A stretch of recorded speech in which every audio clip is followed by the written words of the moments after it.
What is going on, YouTube? So, did a mock draft yesterday, and it actually didn't have the audio that I was hoping it would have had. So, I'll come back today with a different fantasy draft, doing a mock draft this time with an auction draft. And yesterday was just, I believe, a 10-team standard league, and if you have not seen that mock draft, then I will post the link in the description below. You should definitely go check that out.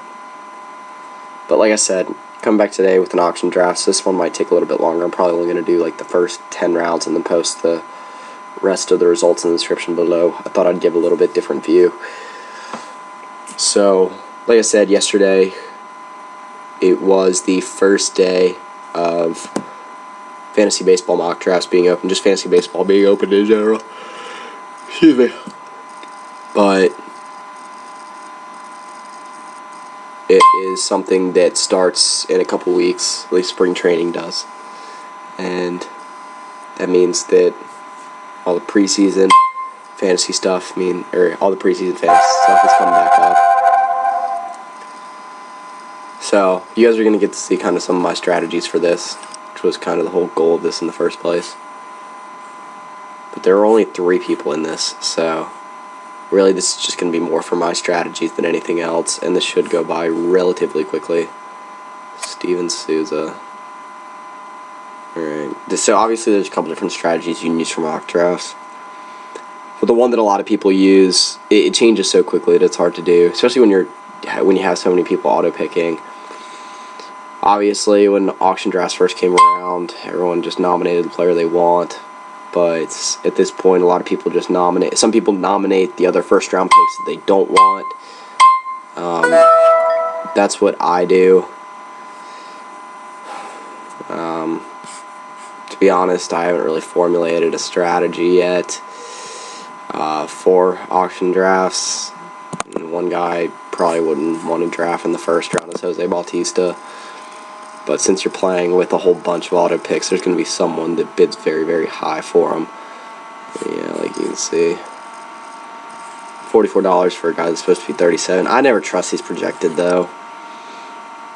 I've never been a guy that will, unless it's for below the projected value, I've never been a guy that will pick up the first overall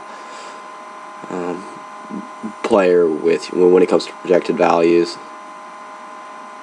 Just because you're probably going to end up exhausting something like at least over a quarter of your total salary cap. But this one's probably going to be Mike Trout, so let's go ahead and bid 2 and see what happens. I'm going to get 55 or something like that from one of the auto picks. Out of 61, yeah. And like I said, I'm never one that will go that high for one player. I do believe that the salary cap is 260, so actually that's not bad. Still not something I pay for, but so I guess since you got 23 picks, they give you a little bit more money to stretch out.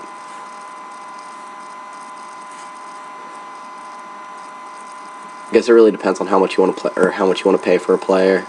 There is obviously a lot more strategy that is involved in auction drafts than there is in just regular snake drafts. We go 53 for Goldschmidt. That's about it, though. I don't know how. Okay, I guess they will outbid you. I didn't know if the computers would actually go and outbid you or not.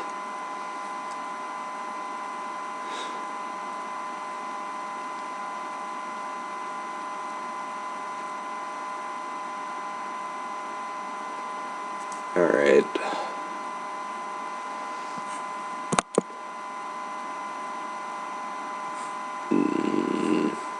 Yeah, I'll go 49.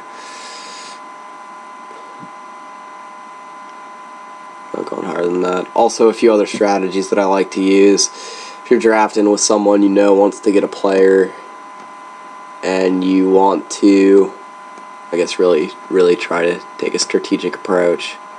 It's kind of a prick approach, but I mean, It's whatever you want to do. But like I said, if you know one person that really wants a player and will be willing to basically divulge a lot of money for him, I mean, it's a pretty obvious strategy, but you can just keep bidding up, make them exhaust even more of their money, even if you know that they're not going to end up picking the player in the first place. Especially if you got a guy on auto pick and the auto picking person still needs that position, then the auto pick will probably bid a lot of money for him, and you can bid it up as far as you think it'll go. But also, if you guys saw my video yesterday, I'm not much of a guy that, excuse me, will spend a lot of money on a pitcher in the first round. So it's never been, it has been a couple times, but I've never really been much of a pitching person.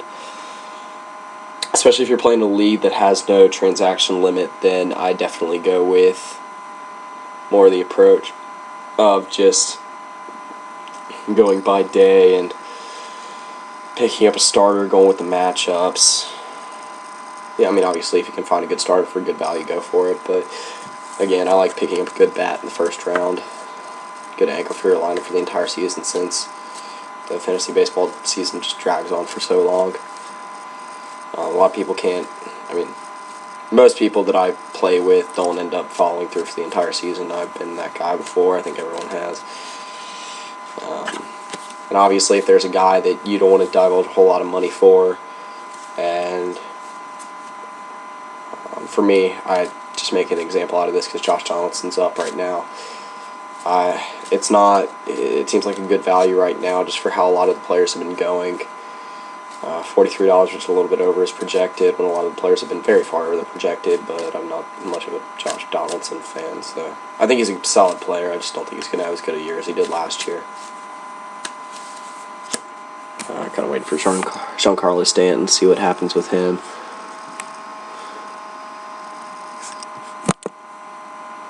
Like I said, if you see a player that you really want, then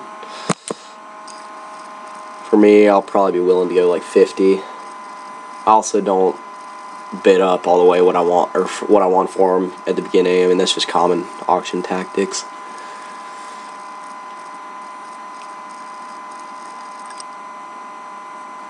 A good idea too when you're going into auction draft is obviously have an idea in mind of who you want to go with. I'd say if you could come up with the first and foremost strategy always, it's to know at the very beginning who you want to get, and then formulate your strategy around that. I would change your strategy as the draft goes along, just by seeing how the other people formulate their strategy. Adapting is kind of the best strategy to use in auction drafts. Like I said, pretty much everyone has a different strategy for auction drafts. They've been around for a little while now, and are a pretty popular thing now. Like I said, it's the most strategic type of draft in fantasy sports, so you kind of got to know what you're doing. But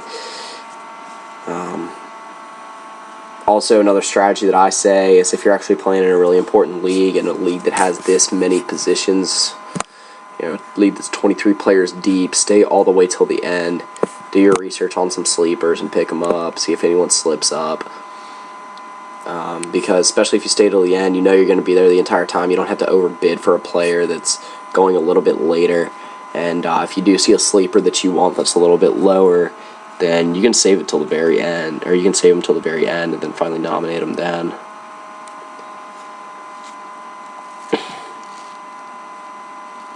Like I said, a lot of this is just to come up with some of the most common strategies for auction drafts.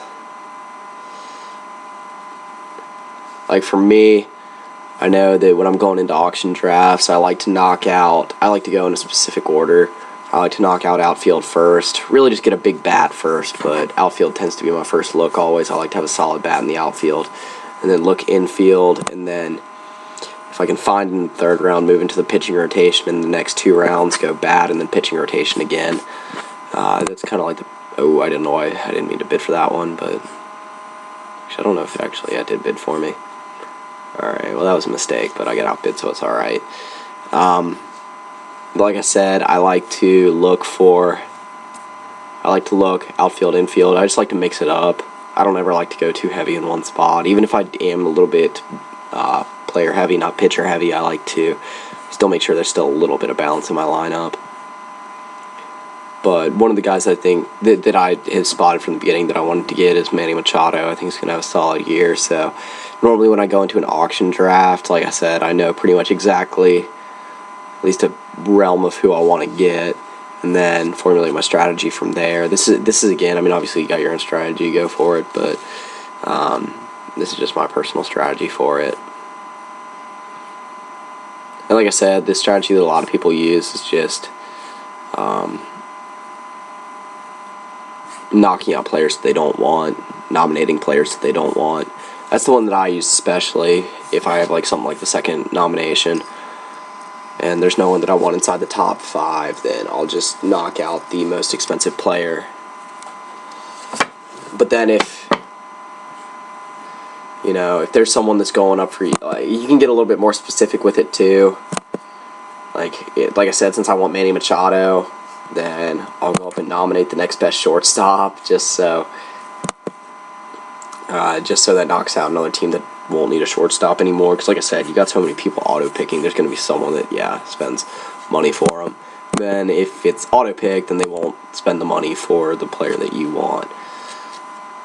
But even at some point, like I said, Manny Machado's not that far down the board, so he's going to get auto-nominated at some point. And I dug a little deep in the pockets just to get Giancarlo Stanton. So I'm a little bit down at this point. Like I said, spent about maybe around a fifth of my total salary cap on him. But if you think it's worth it, then go for it. Another strategy that a lot of people use when they are doing an auction draft, like I said, survive and adapt. Again, sounds a little overcomplicated, but if you're in a really strategic and you've got money on it, all this sort of deal for fantasy baseball mock drafts, really just any fantasy mock draft or fantasy sports draft in general, not mock draft, but is to really just change it up. Like I said, survive and adapt.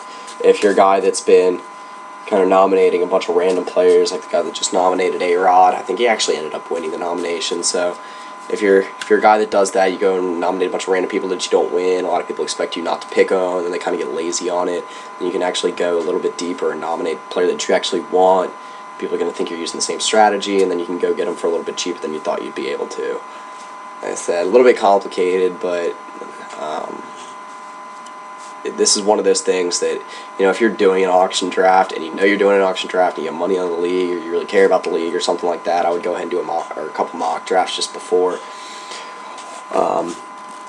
It's a little bit more important to tighten up your draft strategy for auction drafts than it is for just regular snake drafts, just because snake drafts are always so different. This sounds weird. Like I said, there's so much strategy that goes into this, and every auction draft is different, but this is the one where this is the type of draft where mock drafts really matter, and where mock drafts do matter with online or regular just snake drafts for your actual league. Every league is so different that mock drafts might not help you too much. You might be mock drafting with a bunch of CPUs the entire time on auto pick, and it's not going to help you. It's not really going to help you at all with your draft strategy. You're just really going to learn the rankings and where people fall into place. That's really all you'll learn. You can get that from just looking at mock draft results. But when you're actually in your real draft, AJ Pollock's one guy that I actually like. Okay, I'm not going as high as 39 though. When you're actually looking at your real results and you've gone through the real draft, then you're going to notice that it's just a lot different. When you're actually drafting with real people in a snake draft, all of them have their own strategy. It's just simple, straight-up picking. When it's not your pick, you don't have any effect on the draft. I mean, these are obvious things, but it's just some of the main differences between an auction and a snake draft. I really don't have any preference. When I first discovered auction drafts, like 7-8 years ago, I thought that auction drafts were the greatest thing in the world. I was like, holy crap, this is so cool. Like, who would ever do a regular snake draft when you can have this much fun with the draft. And then after a while, it's just like, oh, this takes up a lot of time. It's really, and really all in all, it's still the same.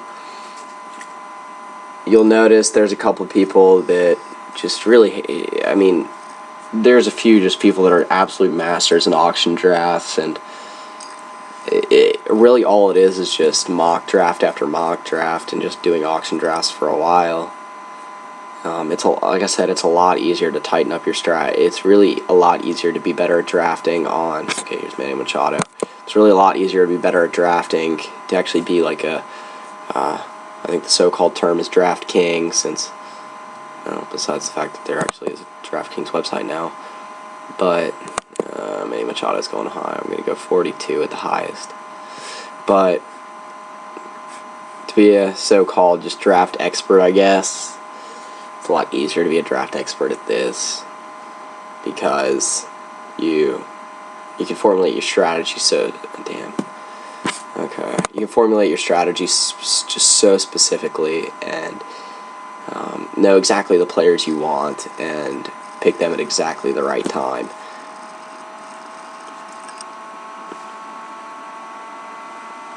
And I think so I got 172 left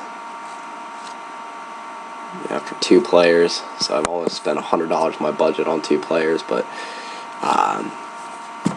another thing that I'd suggest is a position that you know well, and you don't. For me, this is pitchers, just overall. For a position that you know well, but you don't want to spend too much money on, then obviously don't spend money on them at the beginning of the draft. Even if there's a pitcher you want, I would wait a little bit. And like I said, at the end of the drafts, where there might be a couple of guys that fall into the end of the draft at a snake draft, or depending on how many people you draft with, you can just load up on a bunch of kind of lower end draft guys.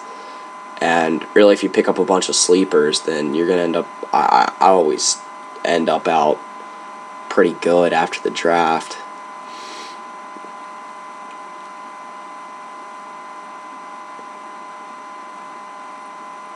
But like I said, there's so many different strategies that you can use for this, that really for you, it's just really for anyone that does auction drafts, it's just about going through, doing the mock drafts yourself, and kind of figuring out what the best strategy that works for you is. Everyone that does fantasy has their own superstition and strategies they like to go through.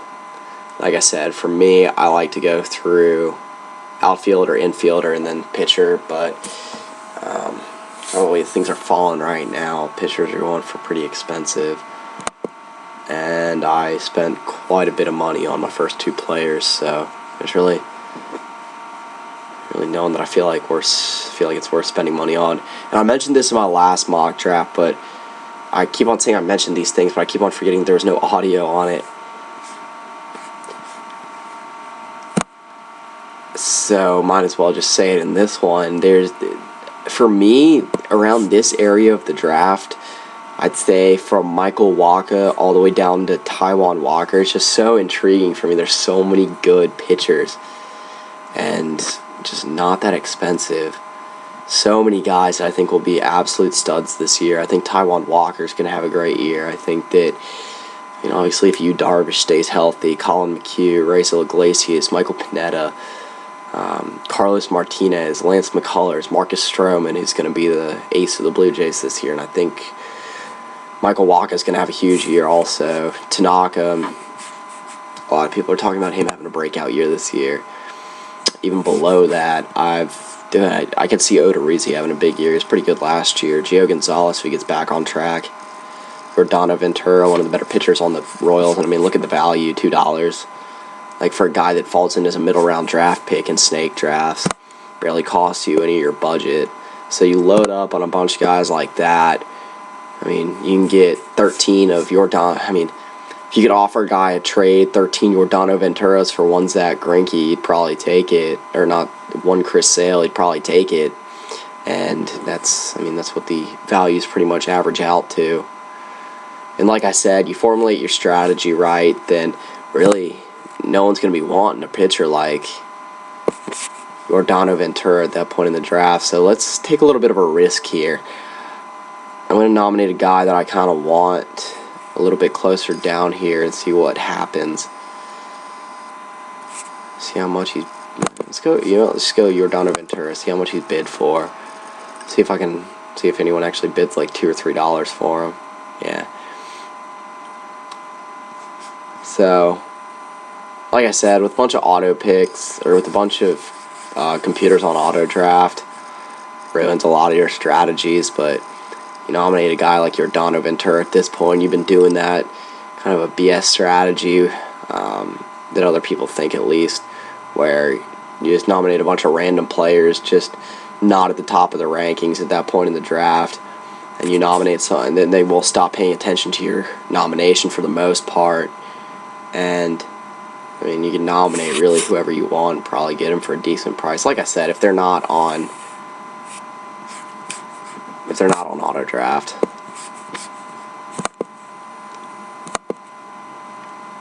Another thing that sucks about auto draft is just the amount of time it takes. Or not auto draft, auction drafts. It's just the amount of time it takes. It's been, let's see here, 21 minutes. And we are through basically the equivalent of 4 rounds. This is something that can take a minute. It takes a long time. Like I said, I'm probably going to go through the first 10 rounds, or the equivalent of 10 players, and that's going to take a while.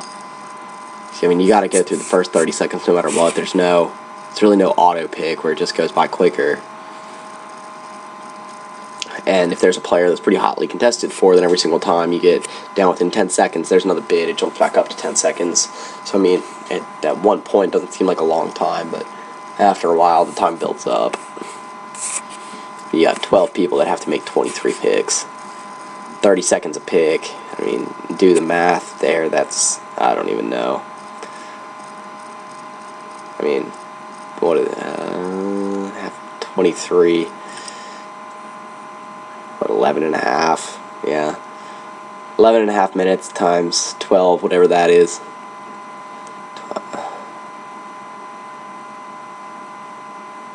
Jesus Christ, I said I'm not going to do the math, but I'm actually doing the math. Well, 144 minutes. So, just at the base, I mean, you're at least spending 144 minutes on this. So, about, what is that, close to 2.5 hours. Long time for a draft. Even when you're doing a draft in person, it seems like it goes by even shorter than when you're doing a draft like this. There's just so much time waiting. And obviously, when you're in a situation like this, where you're doing a draft that carries on for so long, just pay attention. I mean, like I said, if there's a player that you want that's nominated, you gotta be ready for that. Obviously, don't want to miss it, and it's pretty easy to with this one, because, I mean, really all you have to pay attention to in a snake draft is for your pick, and only you can get a sound when, if you have the volume on your computer, it gives you a sound when your pick is up. And I mean, if someone else drafts your player, oh well, it's not there. But if someone nominates your player and you really want them, then you need to go get them. You need to pay attention the entire time. Like I said, it's definitely a lot more difficult style of drafting, a lot more strategic. And like I said, I like the simplicity sometimes of the auction, or not the auction, of the snake draft, just the regular standard draft, and then sometimes I like to actually formulate a strategy and going for an auction draft. It's about 50-50 for me. And that goes for all sports. There hasn't been one that I figured that's easier than another. I mean, obviously, if you follow a sport closer than another, then it'd probably be easier to do that, but I mean, that kind of goes for every sport. Now, for me, like a guy like Jake Arrieta, I just don't think, I mean, to replicate his stats from last year would be incredibly difficult. Cy Young year. I just don't think it's going to happen. I watched Jake Arrieta for so long. I'm a big Durham Bulls fan when I lived back in North Carolina, and it's really it's kind of like our major league type team, and seeing Jake Arrieta actually come through for quite a few years, and then just out of nowhere just being so good. I mean, I like seeing that sort of thing, but it's just something that I don't think that can be replicated. Then again, it happens from time to time where a player just out of nowhere gets good. He's not really considered much of a prospect anymore. I like to use the Ben Zobrist example. Guy that was up and down from AAA in the majors for about 5 years until just one time when he was about 26, 27 years old, broke out and kind of stayed that way for the rest of his career. Sometimes you just find your ability and it just stays with you. It happens. But like I said, there's most of the time that I've seen in a situation like that, it's a one-year thing. Like I said, if you got that much faith in that guy, you have this complete gut feeling, you got a gut that normally does you well, go for it.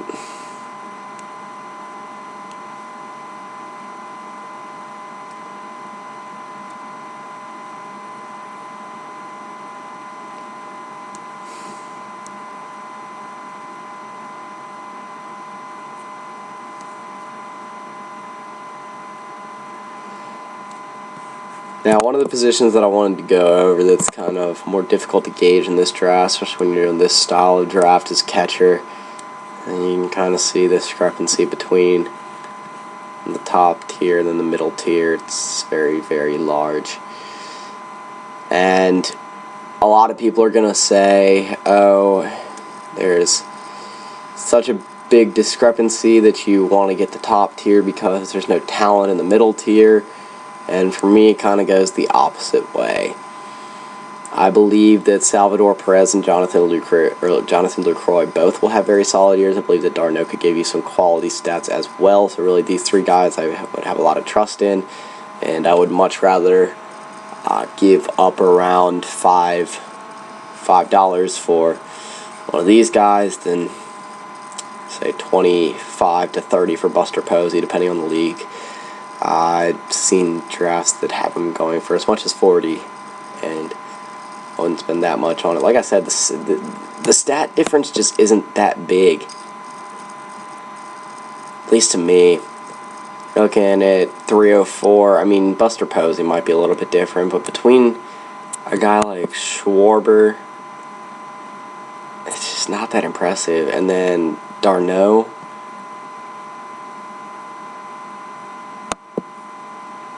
I mean, the runs there's a difference in the runs, but everything else, I mean, d'Arnaud's got a higher batting average. The home runs and RBIs aren't too different.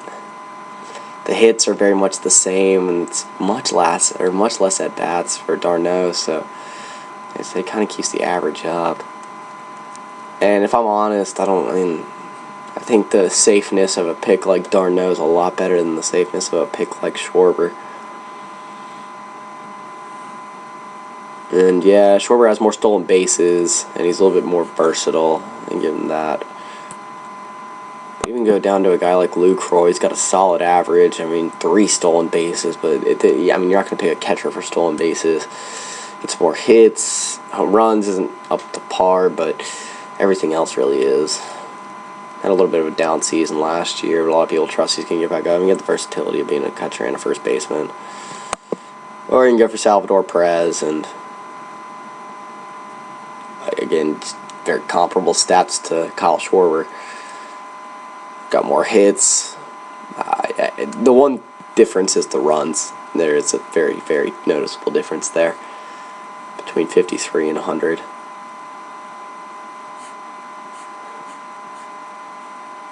But again, I spent quite a while covering that. So, that is my personal opinion on the matter. Again, you got your own. Go for it.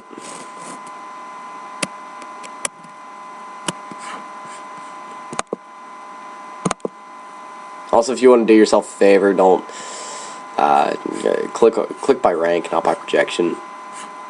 Or sort by rank, not by projection, because all the guys that are projected $0, which I guess means they're mostly undrafted, you will not be able to see on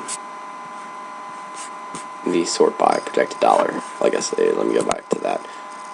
Just comes up. Oh, okay. Well, I guess if you sort, then go back to that. Okay. Made me look kind of stupid there. Cool. Oh, that auto-nominated for me. Okay, Cool. So Team 3 spent a lot of money on pitchers. Spent a lot of money on D. Gordon and Yoenis Cespedes as well. Let's see a little bit other. This team spent quite a bit of money as well. I think overall looked like wisely spent though to me. I think Arenado's going to have another solid year. Is really the main guy in Colorado now. Edwin Encarnacion kind of been a mainstay star in baseball, even though he's been very, very underrated the last couple years. Then Jose Abreu and Chris Sale, so was able to pick up a solid pitcher as well. So let me go back down to pitchers, since I said that was something that was important to me to pick up next. For this amount of money,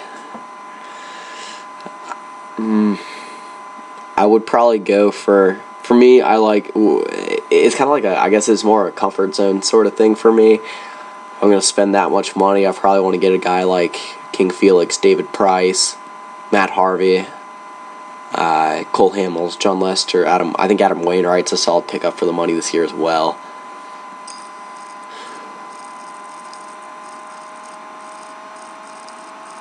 Honestly, Ryan Braun for 25 is not bad.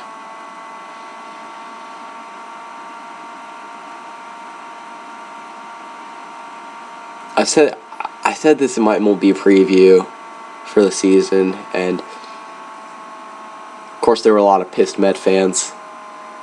Just don't think they're going to win the division this year. If they do, more props to them. I like the Mets. I just don't. For me, I've gotten so used to them disappointing every single year. Obviously, up until last year, there's just, even if they had a lot of hype going into the preseason, they've managed to find a way to collapse, kind of like the Nationals now. And I don't know, I guess I'm so used to that now. I tend to avoid Mets pitchers besides Matt Harvey. I just don't.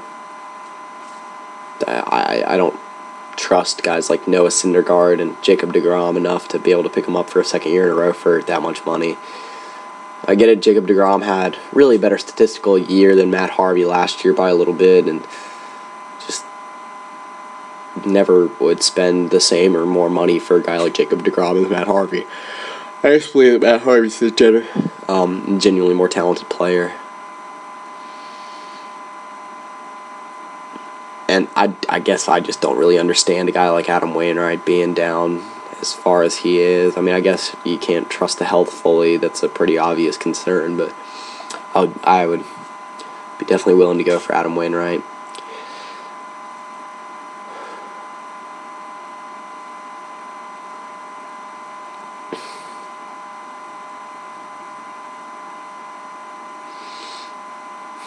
Feels like I've been on here forever.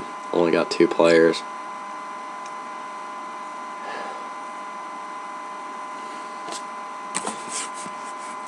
This will be one of my longer videos for sure, already at 33 minutes. I mean, if you watched up to this point, I do give you props. This is, like I said, a longer video for sure. But I'm trying to give as much as my personal advice as I can that I've gotten. Really the best personal advice that I've accumulated while I've been doing auction drafts over the years.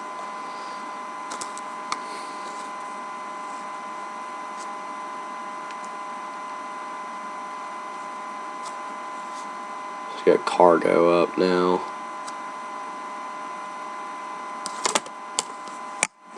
Which for 25 or 26 really isn't terrible.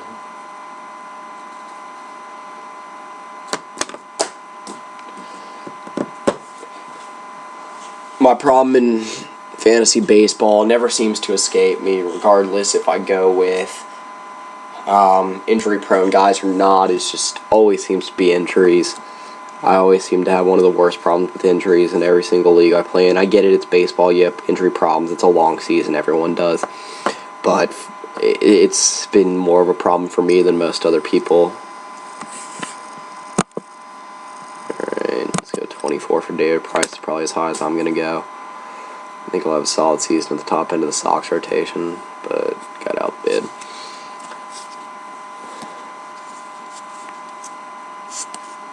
I'm going to take a little bit of risk there, see if anyone will outbid me for that. Actually, don't know if they will. Might be able to get... Yep, gonna get David Price for 26. Alright, so that works for me.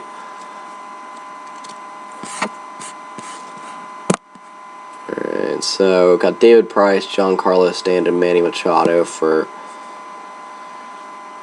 a little over $100 of my salary. And here's the thing I was mentioning earlier, Schwarber. Something I always like to do for catchers if I'm looking for a guy a little bit further down. A guy that I normally, or that I used to pick up every year was Matt Wieters. Up until last year, he was a pretty good catcher for me year in and year out. But had a rough year last year. Might give it a 1-year break on him.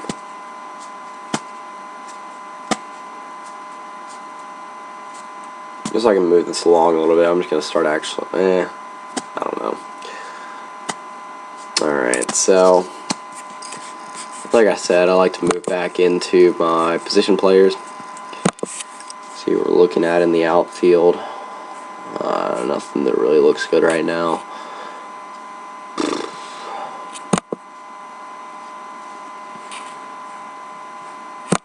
Let's just move into all players. Yeah, that was a lot for Carlos Gomez.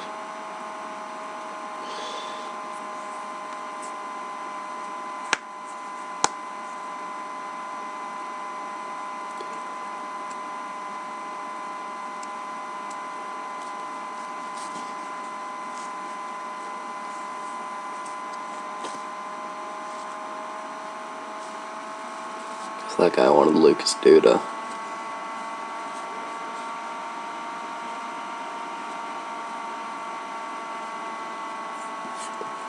I'm going to go ahead and see if I can pick up Robertson Canó. He's a guy that I'm pretty high on this year. I think he'll have a little bit better season in Seattle. Really didn't have a bad season his first year there, but not a Robertson Canó type season. See what the first bid is for him. 20. I got 21 is the size I'm going though. Run a little low on salary cap room.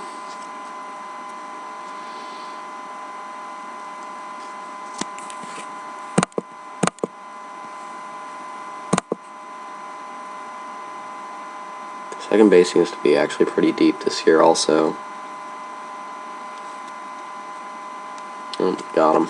Okay. So got 125 left, 4 positions filled. The longest draft, 38 minutes in, and got 4 positions filled. But I'm gonna try to start. I'm gonna try to pick up a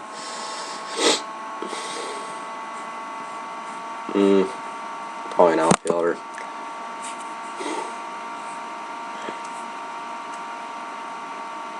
Oh no. Really seems like I have mainly. I guess Manny Machado can pick up a few stolen bases, but not really anyone that is able to pick up a lot of stolen bases. And my favorite guy to always fill that, go with Billy Hamilton. Won't really do much else for you, but maybe snag you a couple extra runs than you would expect from a guy with an average like that. But definitely nab you some stolen bases. Projected 65 this year, so he'll get you quite a few. Feels like Jacoby Ellsbury kind of pretty much taking the same exact career path as Johnny Damon. Still weird to see a guy like that in a Yankees uniform. Even though I'm not really a fan of either the Red Sox or the Yankees, it's still weird for me to see players swap from team to team. It's just one of those things that's weird to see. One of the guys that I'm bigger on this year, though, at first base, down the line a little bit. See if I can find him, actually. I thought he qualified at first base and outfield. Might just be outfield. There he is. Chris Davis. For being projected for $2, he will fill in quite a few home runs for you. So 25 home runs for $2 is definitely not bad. But again, a guy that I would not nominate too early, just because, I mean, if you're trying to fill a guy that's that low in price and you nominate him this early, someone's going to auto pick him for more than you want him.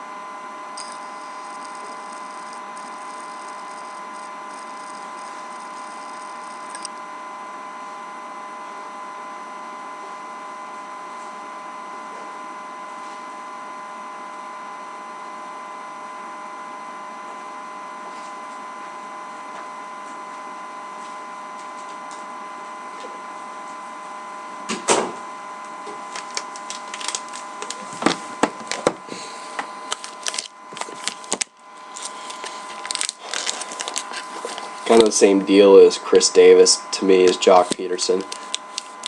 I don't know really why it's so low in projection or low in value.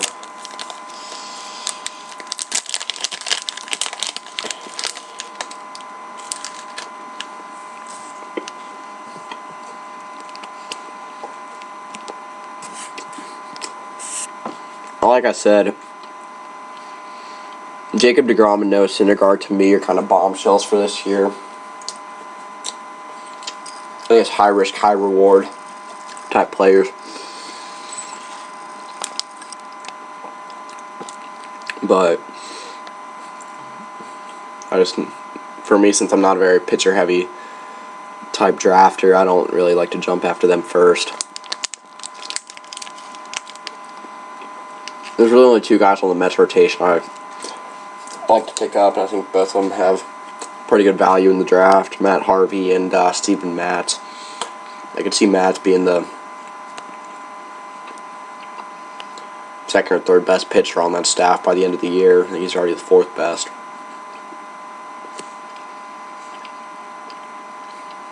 He didn't end up getting a whole lot of exposure last year.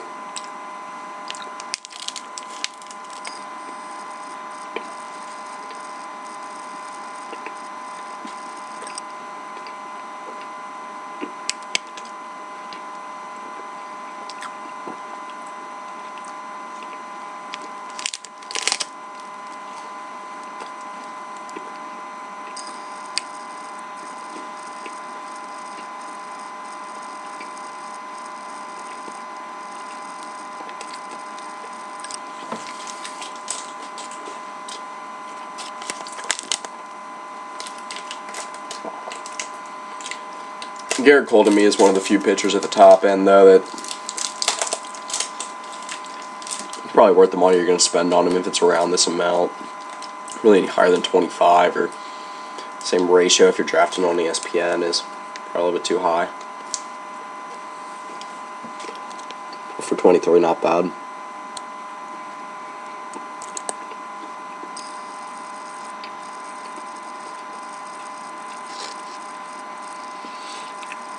Miguel Sonya is an interesting one to me, though. I guess the ratios kind of stay the same. If you double the at-bats, I guess that's about the stats you get, but again, another high risk. I like Sonya. I think he's a real solid player.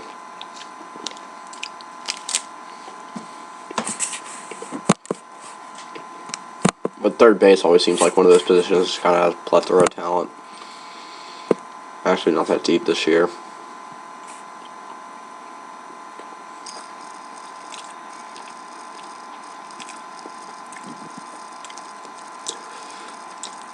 To me, Adrian Beltre is extremely underrated, so is Evan Longoria.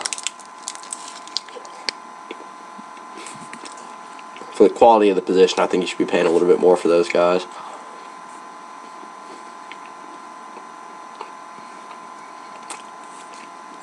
One thing I do advise also is stay away from Matt Carpenter this year. Most Cardinals fans I talk to kind of have the same sneaking suspicion about him. There's kind of a feeling he's not going to be very productive this year. I wonder why Moustakas is so low in value. Looks like some pretty good stats to me.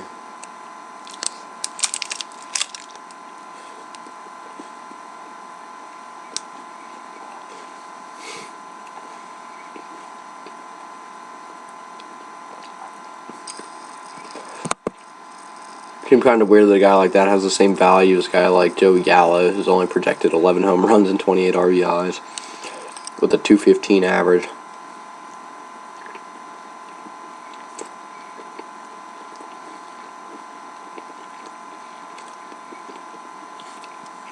I mean, again, these are all projections. Oh yeah, and I trust the projection in baseball more than I do in any other sport, because they tend to be the most accurate, because baseball is such a statistically centered game. Alright, let's see what we can get here.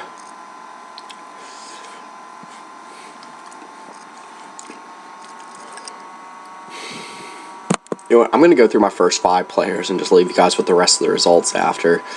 This video's taken entirely too long. Alright, let's go ahead and nominate Todd Frazier. Oh, nominated Dallas Keuchel for me.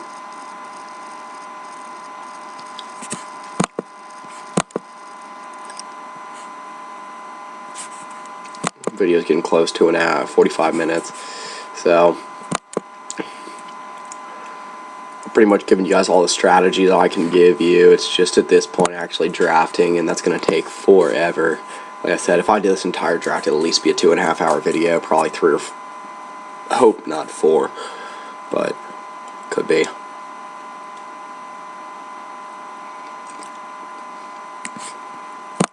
And I mean, if you want to get off early and see what the computer gets you, then you just add players to your queue, and whatever algorithm the system uses will lead a little bit more heavily to the players that are in your queue. So I've noticed that especially if it's players that are a little bit further down in the values, then you'll end up getting them while still maintaining a halfway decent team. So something that I always like to do.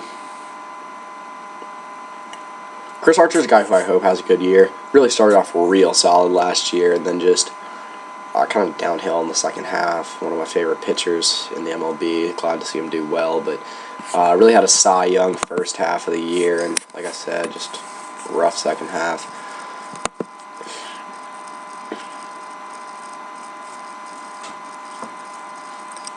Again, I say, me personally would say stay away from Matt Carpenter.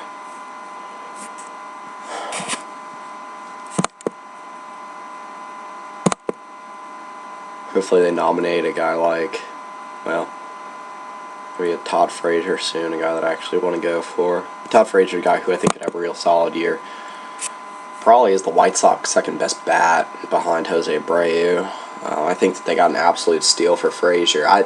To be honest, I mean, I guess I like, especially in baseball, I don't like the whole strategy of, I guess, tanking. I don't think that baseball is a sport where you can just build around one guy.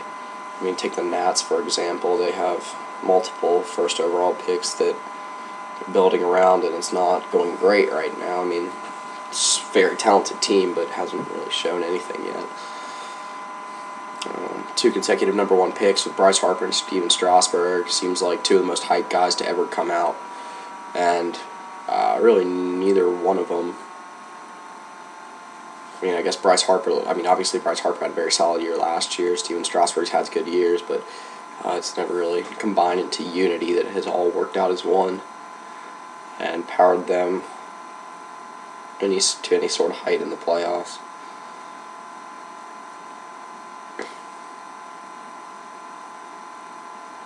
Just don't understand that.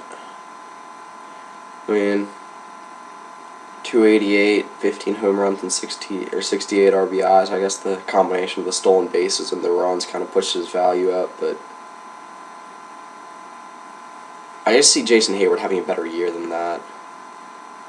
It's him having a real huge year. He's got the power to me to be able to be a 30 home run guy. And then, I don't know, kicking Big Poppy's average down pretty much an entire 20 points seems a little bit brutal. Especially for his farewell season. I don't know. It's hard to tell if he's going to have a better year or not. Really, I mean, doesn't seem like he's regressed at all over the last 5-6 years. Pretty much been an absolute stud every year for the past 10 years. He's had his down years, but he's been consistent as anyone I've seen in a while. Especially for what you think he... I mean, no speed at all. Like, if we're being real.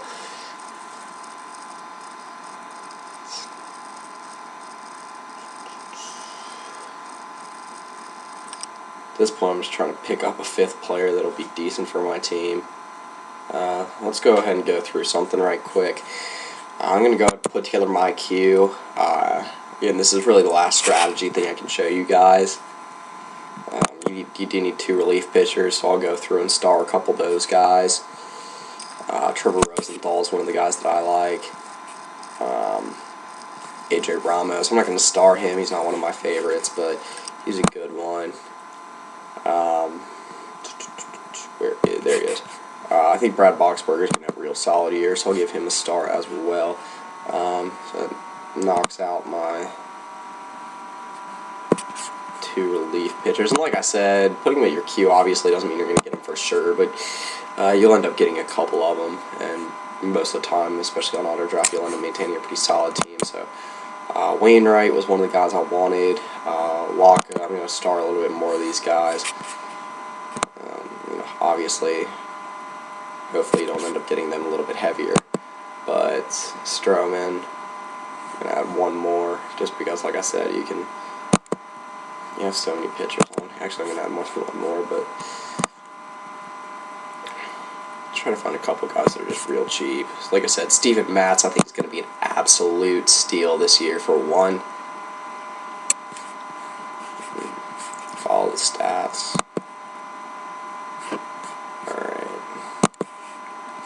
That's good on pitchers. See what I still need. A couple outfielders. Let's look down here. Gerardo Parra.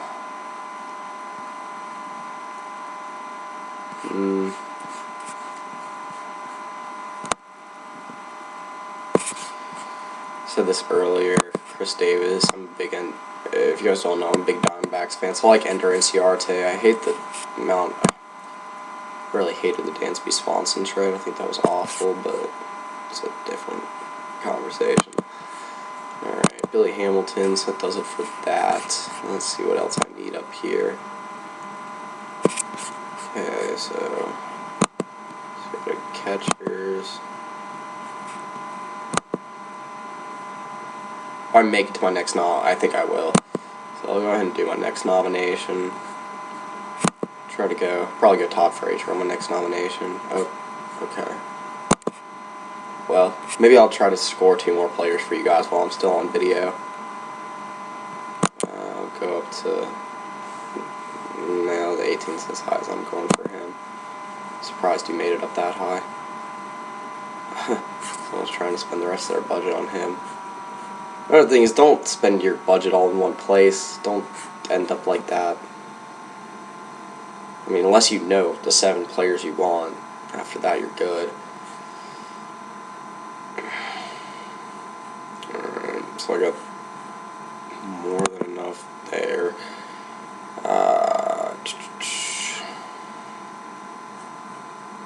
First base seems to get real thin right here.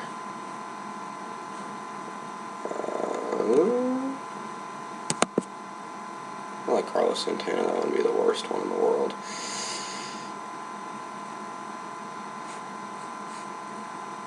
Brandon Belt.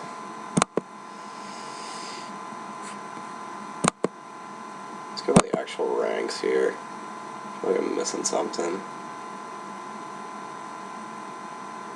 Let's go Ryan Zimmerman also. Stats are enough to at least have a starting first baseman.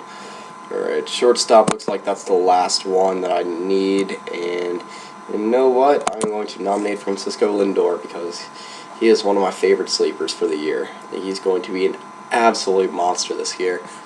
And see how much he goes up for. Someone's going to bid on him, I'm sure. There it goes. I'll go up to 12. Oh, this guy wants him too. Alright. Yeah, I'll let him go. Alright. I think Addison Russell is going to be solid. Also Brandon Crawford.